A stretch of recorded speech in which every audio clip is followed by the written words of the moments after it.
It's You a know? fucking ball. I have no concerns on stage about, Yeah. is this going to be... They're coming to see you. Yes. They Also, know what to by the way, I expect. like, the other thing is that this time was good for comedy. The time of people getting their assholes a little tighter. Because, like, I was listening to Patrice last night with my opener, Ariel, just three names for some reason, fucking Ariel Isaac Norman. We worked together in New Orleans. We did a show in Mobile and we drove to New Orleans. And I was playing for her Patrice's album, Mr. P. And Patrice O'Neill. And he does a couple of bits and he says to the crowd, you guys are laughing, that's good. But you're not all laughing, and that's good. I don't want you all to laugh. If everybody's laughing, it's not fun. You need somebody in here going like, that's not okay. And I believe that. Like it actually makes comedy better if it has an adverse, if you have pushback.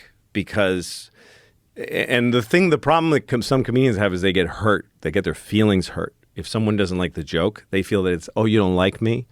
And then they back away from anything that makes them feel like that. Yeah.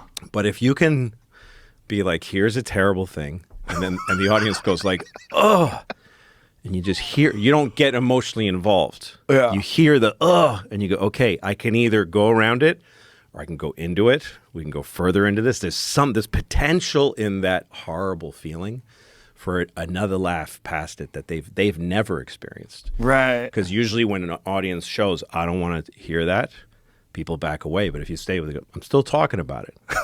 I'm still talking. I'm still your friend. Like, I'm not going, fuck you people. Right. You know, that thing, that's another cop-out. Right. Fuck you, you pussies. You just go, okay, you didn't like it? Well, here's a little more about it. And then you see them, and if you get them like that, and then you can... I remember once I was in Houston, and there was the Houston Improv.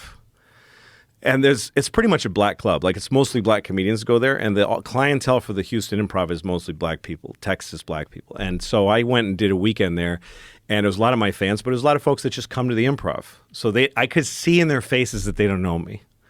And there was this one table of people, they were dressed like it's Easter, like beautiful clothes, you know? And this woman in like a robin's egg dress and just beautiful makeup, this black woman. I was doing this bit about pedophiles, one of the many pedophile bits. I don't remember which one. It was the thing about that they should make very realistic dolls of children for pedophiles to fuck. And she was just like literally putting her hands up like, please don't.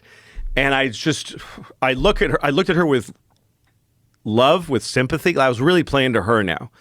And I'm trying to convince her that I'm not just trying to piss her off, that there's something worth hearing in here. And somehow, I don't remember what the moment was, but there was a moment in the bit where she went, I get it. And then she started to laugh. And I felt this relief. I think she would rather not have had the experience at all.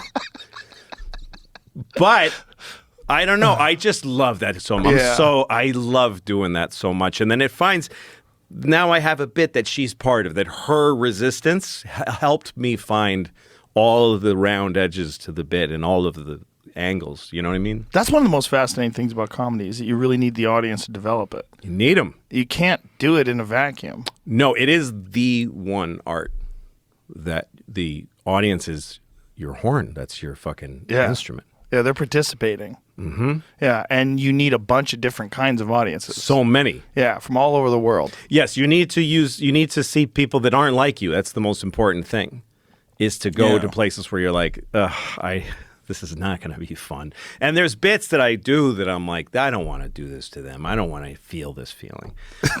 But I know if I keep doing it, each audience will bring me closer to them and figuring out. And then there's this bad point where these bits that I do that are like about pedophilia and stuff, they get to where they're killing because I've fashioned them so well.